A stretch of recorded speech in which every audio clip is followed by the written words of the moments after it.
ایک دفعہ ایک آدمی نے میرے پر بڑی چڑھائی کی، تم تبلیغ والے منافق ہو، کہتے کچھ ہو کرتے کچھ ہو، تمہارے قول اور فعل میں بہت فرق ہے، بہت۔ جب ان کا غصہ اتر گیا تو میں نے ان سے کہا بھائی 100 نمبر تو اللہ نے بھی نہیں مانگے، آپ کیوں مانگتے ہو؟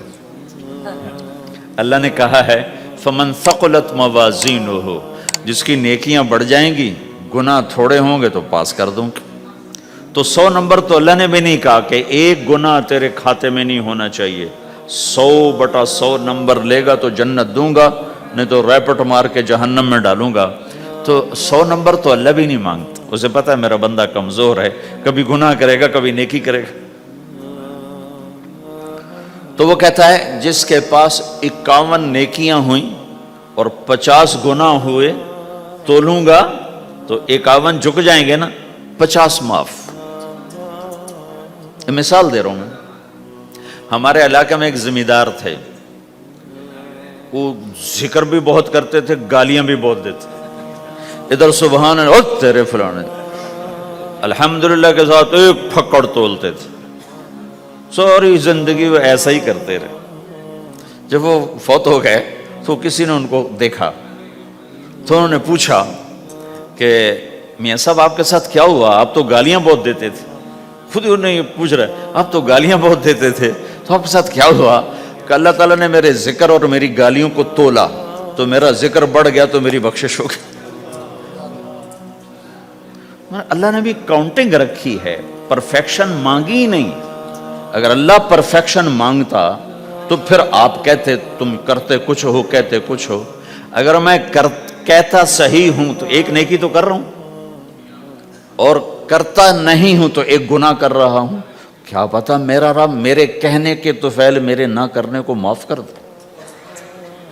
بس ایک صورت میں ہے کام خطرناک کہ اگر میں اس کہنے سننے کو اپنی دنیا بنانے کا ذریعہ بنا لوں پھر خطرناک ہے۔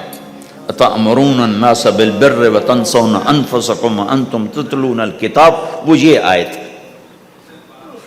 لیکن اگر میرے اندر اخلاص ہے تو پھر میں انسان ہوں، کبھی اچھا کروں گا کبھی برا کروں گا، لیکن میرے ذمہ صدا لگانا ہے۔ تو بھائیو اس تبلیغ کے کام کو کرتے رہنا، اس سے ایمان بنتا ہے، ایمان سے دین وجود میں آتا ہے۔ دین کے 2 حصے ہیں، ایک عبادات ہے جس میں نماز سب سے اہم ہے، پھیری پہ ہو گھر پہ ہو نماز نہ چھوڑو۔ رمضان کے روزے ہیں، اللہ پھر رزق زیادہ دے دے، حج کرو، زکوٰۃ دو، لیکن عبادات بڑی محدود ہیں اور اس میں کثرت اللہ نے مطالبہ بھی نہیں کیا، بلکہ اللہ تعالیٰ نے اس میں اعتدال ہی کو پسند فرمایا ہے۔ اللہ تعالیٰ نے ہمارے نبی لمبی نمازیں پڑھتے تھے تو اللہ تعالیٰ نے روک دیا کہ ما انزلنا علیک القرآن لتشقی، میرے نبی میں نے تمہیں قرآن اس لیے نہیں دیا کہ تو لمبی نمازیں پڑھ کے تھکتا رہے، درمیان نہ چل۔ اللہ کے نبی نے تبلیغ میں زیادہ زور دکھایا تو اللہ نے اس پر بھی کہا فلا تذهب نفسك علیہم حسرات، اتنا غم نہ کیا کر کے تو خود ہی ہلاک ہو جائے، نہیں ایسا نہ کر۔ تو عبادات محدود ہیں اور اس میں اعتدال مطلوب ہے۔ سارا دن مصلی پہ بیٹھنا یہ اللہ نہیں دیکھنا چاہتا، اللہ یہ دیکھنا چاہتا ہے کہ تو باہر جاتا کہ میں دیکھوں کہ اب تو کیا کرتا ہے۔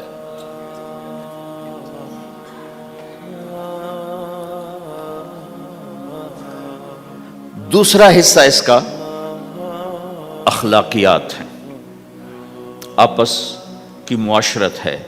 دین جو اثر انداز ہوتا ہے وہ معاشرت سے اثر انداز ہوتا ہے، عبادت سے نہیں، عبادات سے نہیں۔ عبادت تو مسجد کے اندر ہے یا مصلی پر گھر کے اندر ہے، روزہ اندر کی چیز ہے، حج بیت اللہ میں ہے، زکوٰۃ مسلمان کو دی جاتی ہے۔ تو دنیا میں دین پھیلنے کے لیے اور اپنوں کو دین کے قریب کرنے کے لیے جو سب سے بڑا عمل ہے وہ بھائیو اچھے اخلاق ہے۔ یہ دوسرا حصہ میں آج بیان کرنا چاہتا ہوں۔ اللہ کے نبی نے فرمایا ایو عُرَى الاسلام اوثق، مجھے بتاؤ اسلام کا سب سے مضبوط عمل کیا ہے؟ تو صحابہ نے کہا الجہاد، یا رسول اللہ جہاد۔ اسلام کا سب سے مضبوط عمل کیا ہے؟ صحابہ نے کہا جہاد، تو آپ نے کہا وحسن وما هو به، ہاں جہاد بہت اچھا عمل ہے لیکن سب سے بڑا عمل نہیں ہے، سب سے مضبوط عمل نہیں ہے۔ ان کا جی الصلاۃ، نماز، تو ہم نے کہا ہاں وحسنۃ وما ہی بہا، نماز بھی بہت اچھی چیز ہے لیکن وہ نہیں جو میں پوچھ رہا ہوں، سب سے اعلیٰ، سب سے اوپر، سب سے مضبوط نہیں۔ تو انہوں نے کہا جی الحج، حج، تو آپ نے کہا حج بھی بہت اچھا عمل ہے لیکن وہ نہیں جو میں نے پوچھا ہے۔ پھر صحابہ نے کہا جی روزہ، آپ کا روزہ بھی بہت اچھا ہے لیکن وہ نہیں جو میں نے پوچھا ہے۔ تو پھر صحابہ نے کہا یا رسول اللہ پھر آپ ہی بتائیں، ہمیں تو نہیں پتا۔ تو ہمارے نبی عبادات سے اوپر لا رہے ہیں، اپنے ساتھیوں کو عبادات پہ قائم کر دیا۔ ہر آدمی نمازی بن چکا ہے، ہر آدمی روزے دار بن چکا ہے، ہر آدمی مالدار زکوٰۃ دینے والا بن چکا ہے، اور ہر آدمی حج کا جذبہ پیدا کر چکا ہے۔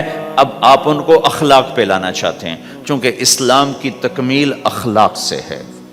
اسلام کو تشبیہ دی گئی ہے گھر کے ساتھ، بنی الاسلام علی خمس، تو بنیا کا لفظ عمارت پر بولا جاتا ہے۔ تو اسلام کی بنیاد میں ہے کلمہ، نماز، روزہ، حج، زکوٰۃ۔ اگر اس مسجد کی بنیادیں بھر دی جائیں تو اس کو مسجد تو نہیں کہیں گے نا، ہاں جی بنیادیں ڈال دی ہیں، چھت ڈالنی ہے، جب چھت پڑے گی تو پھر یہ مسجد کہلائے گی۔ تو اسلام کی بنیاد قائم ہو چکی تھی، اب آپ چھت ڈالنا چاہتے تھے۔ چھت کیا ہے؟ وہ اچھے اخلاق ہیں، تو اب آپ ان کو اوپر لا رہے ہیں، اوپر لا رہے ہیں۔ تو آپ نے جب پوچھا تو انہوں نے وہی کہا جو انہوں نے ابھی سیکھا تھا، نماز، روزہ، جہاد، حج، لیکن آپ نے سب کی نفی کر دی، نہیں یہ بھی نہیں، یہ بھی نہیں، یہ بھی نہیں، یہ بھی نہیں۔ کہا اچھا یا رسول اللہ آپ بتائیں، تو آپ نے فرمایا ان اوثق عر الاسلام الحب للہ والبغض للہ، اسلام کا سب سے مضبوط عمل وہ آپس میں اللہ کے لیے محبت کرنا ہے۔ اسلام کا سب سے مضبوط عمل وہ آپس میں اللہ کے لیے محبت کرنا ہے۔ اسلام کا سب سے مضبوط عمل وہ محبت ہے، اللہ کے لیے بغض ہے، اللہ کے لیے محبت ہے، یہ اسلام کا سب سے مضبوط عمل ہے۔ تو بھائیو، یہ چھوٹا سا معاشرہ اسلامی بن جائے، اس کے لیے بنیاد میں نے پہلے بتا دی، اب چھت بتا رہا ہوں، وہ ہیں اچھے اخلاق۔ اللہ تعالیٰ نے جب ہمارے نبی نے نماز لمبی پڑھی تو اللہ نے کہا درمیانی پڑھو، میں نے ابھی بتایا۔ تبلیغ میں دکھ زیادہ جھیلا تو اللہ نے کہا درمیانہ چلو۔ لیکن جب اللہ کے نبی نے اخلاق بلند کیے، اخلاق، تو اس پر بھی اللہ تعالیٰ فرماتا میرے نبی ذرا اتنا نرم نہ ہو، تھوڑا سا سختی دکھا، آنکھیں دکھا، تھوڑا شونشاں کر ہیں۔ تو میرے رب نے کیا کہا؟ واہ،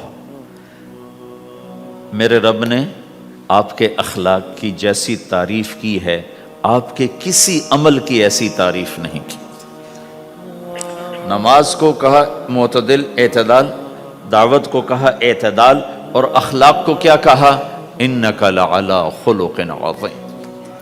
اور اس کو طاقت پہنچائی قسم اٹھا کے، نون، پھر قسم اٹھائی قلم کی جو علم کا ذریعہ ہے، والقلم وما یسطرون، مجھے قسم ہے قلم اور اس کی تحریر کی، ما انت بنعمت ربک بمجنون وان لک لاجرا غیر ممنون۔ ان دو آیتوں کو چھوڑ کر اگلی جو آیت آ رہی، وانک لعلی خلق عظیم، اے میرے محبوب میں قسم اٹھاتا ہوں قلم اور اس کی تحریر کی، تیرے اخلاق بڑے عالی شان ہیں۔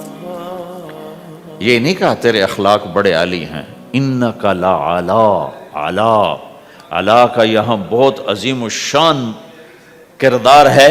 علا یہ بتا رہا ہے کہ اے میرے نبی، جتنے اخلاق تصور کیے جا سکتے ہیں وہ سب تیرے تابع ہو چکے ہیں، اور تو ان پہ سوار ہو چکا ہے، تو ان پہ چھا چکا ہے۔ علا چھا جانے کے لیے ہوتا ہے کہ تمام اخلاق تیرے غلام ہو چکے ہیں۔ ایک دفعہ آپ نے فرمایا اچھے اخلاق 360 قسم ہیں، 360 قسم، 360 صفات کا مجموعہ اچھے اخلاق. کوئی ایک صفت کسی کو مل گئی تو جنت میں چلا جائے گا. تو ابو بکر رضی اللہ عنہ سامنے بیٹھے تھے, کہنے کہ یا رسول اللہ افی منہا شیء, ان 360 میں کوئی میرے اندر بھی کچھ ہے؟ تو آپ نے کہا تیرے اندر سارے کا سارا, کوئی کمی کوئی نہیں, پورے. یہ آپ نے اور کسی کو نہیں کہا, صرف آپ نے یہ ابو بکر سے فرمایا کہ ابو بکر تیرے اندر پورے اخلاق 360. تو بھائیو, آپس کی محبت اور اچھے اخلاق یہ اسلام کا سب سے چوٹی کا سبق ہے, سب سے اعلیٰ درجے کا سبق.